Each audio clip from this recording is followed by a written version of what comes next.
So here we are getting started with our first tutorial in the AI proofing your sync music. I wanted to dedicate this first one to the concept of becoming a sync artist because I know many of you, myself included, have thought about ourselves as TV film composers, producers, background instrumental producers. But calling ourselves an artist and putting ourselves on a stage in the spotlight, getting public attention and notoriety, that's just not really our style, right? That's just not really what we do. We are more the people that like to hang in the background and just do the work. We just like creating music, and we don't want a lot of pomp and circumstance and fanfare and red carpets and all that kind of stuff. So I just want to first validate that because I am certainly in that camp as well. I don't see myself, even though I'm definitely publicly facing now with Sync My Music for the longest time, you would never have seen me anywhere on social media talking about production music or what I was doing. Just wasn't what I was really into, okay? But I want to try to make the case in this short video for why this is something you can do and why it's not going to be a huge painful shift for you. In fact, it'll actually be, I think, really fun, really exciting. I think it's going to unlock new doors of creativity for you and allow you to express yourself on a deeper, more exciting level than you ever have before. So please just give me a few minutes, see if I can try to convince you, okay? So let's just first talk about what is an artist. Like if we're going to change our identity and we're going to start seeing ourselves as an artist, what the hell is an artist? My basic definition for a music artist is anybody that creates music that emotionally connects with audiences.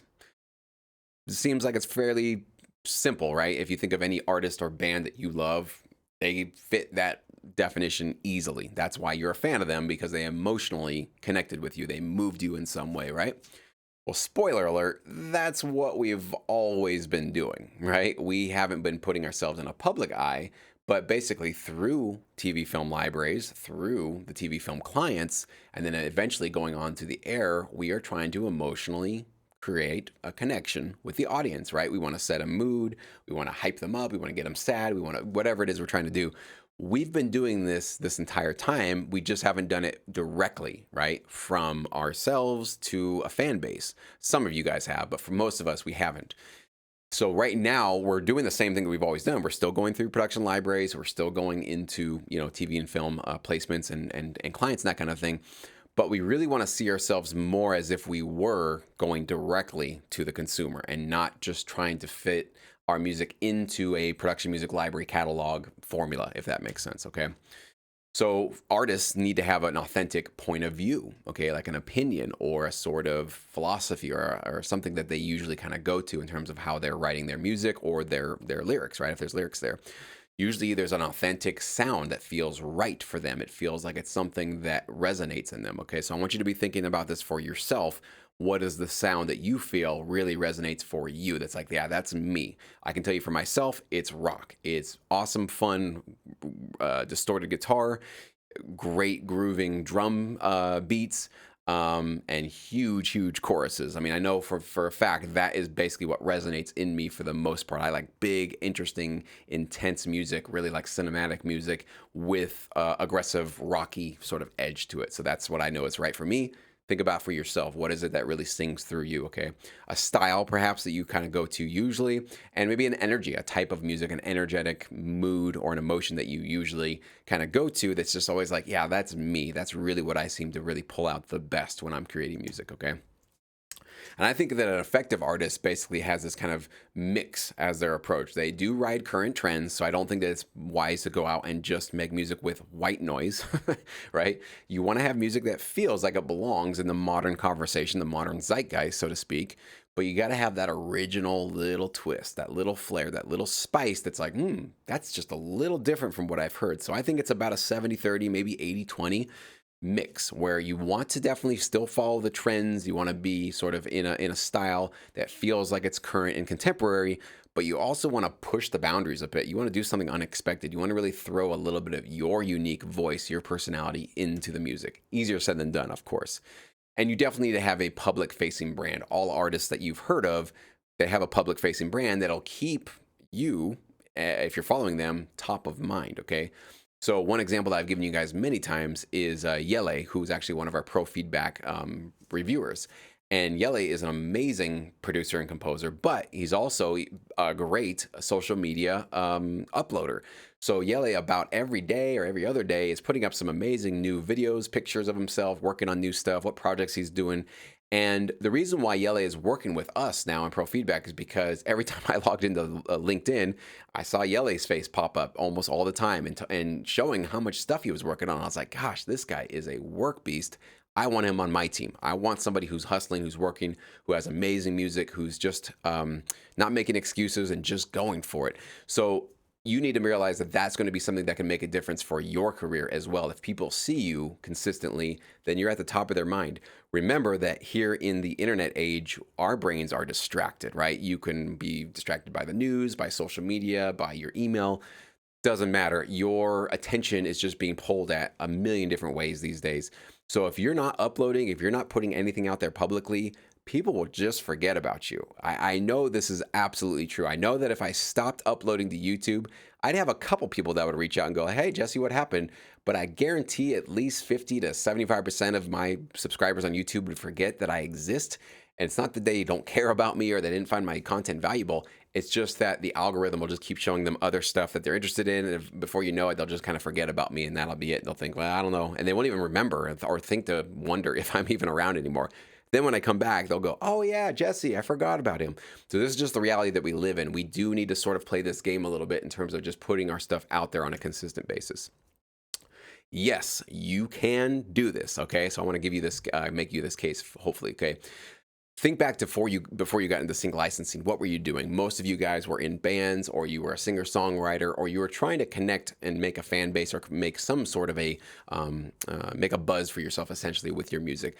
So you were already before sync licensing aware and willing and wanting to share your music with the world and wanting to have some attention on your music because you felt like you had something to share. Now, for one reason or another, that side of your career didn't get to the results you wanted. It didn't for me either. So we found sync licensing, and it's like, oh, here's a new avenue. I can get to the world this way, right?